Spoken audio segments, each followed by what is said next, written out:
Pacific Island nations progress toward ocean preservation goals. Welcome to VOA Asia Weekly. I'm Chris Casquejo in Manchester, New Hampshire, reporting from the first state primary in the U.S. race for president in 2024. We'll get to our top story in a moment, but first, making headlines. Former President Donald Trump's win in the Republican New Hampshire primary brings him closer to securing the GOP presidential nomination. He's the first non-incumbent Republican in 40 years to triumph in both the Iowa caucuses and the New Hampshire primary. But Trump's only remaining opponent, former United Nations Ambassador Nikki Haley, secured a strong second place with 43.3%, surpassing expectations. China's central bank announced Wednesday it is boosting bank lending to homes and businesses. The government wants to stabilize the slumping Chinese stock exchanges. On Monday, the Shanghai Index experienced its worst day since April 2022.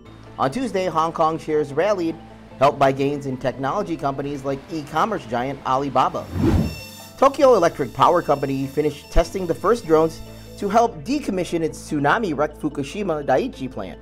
A snake-shaped robot and 4 drones will be dispatched in February. TEPCO aims to use the drone images to assess how to remove debris from one of the worst nuclear disasters in history. 13 years after the event, hundreds of tons of damaged fuel remain. Thick smog covering Lahore, Pakistan.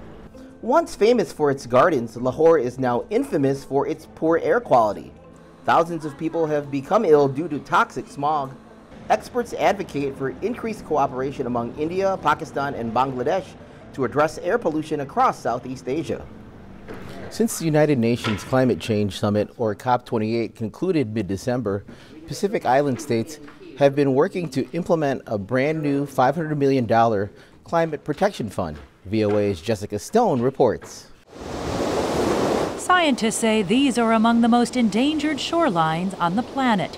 The Pacific Island nations, Niue, the Marshall Islands, Micronesia, Palau.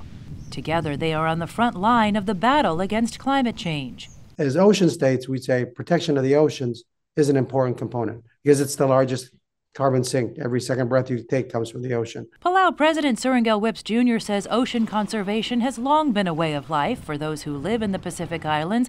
Palauan Environment Minister Stephen Victor provides this example from the 1990s. The fishermen and their local chiefs got together and then decided that these were areas that needed rest from fishing to allow them to recover.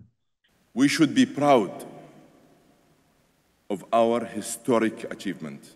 At last year's United Nations Climate Change Summit, or COP28, Pacific Island nations announced the Blue Pacific Prosperity Initiative and raised $228 million towards a $500 million fund to conserve 30% of the ocean.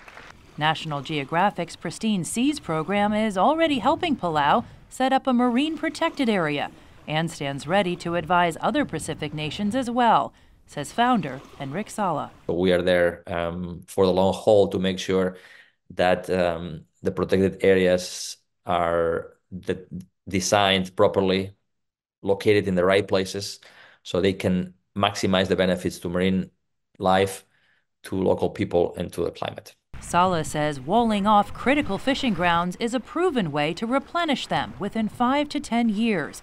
But he says the longer-term objective is to put a dent in global warming. The plankton in the ocean, these microscopic algae and bacteria that live offshore, they capture a quarter of the CO2 emissions that we produce every year. And Palau President Whip says it's a goal that represents an investment, not only for the region, but for the world. Our first goal is to get to 500 million. I'd like to see the fund get up to 2 billion. It's 15 countries. 15 countries desperate to protect their precious resources. Jessica Stone, VOA News. Visit voanews.com for the most up-to-date stories. I'm Chris Casquejo. Finally, hundreds of thousands of people gathered outside the controversial new Ram Temple in the Indian city of Ayodhya on Tuesday as it opened for the first time to the general public. Temple management expects 100,000 visitors each day for the next few months. It is on the site of a mosque destroyed by rioters 30 years ago. Thanks for watching VOA Asia Weekly.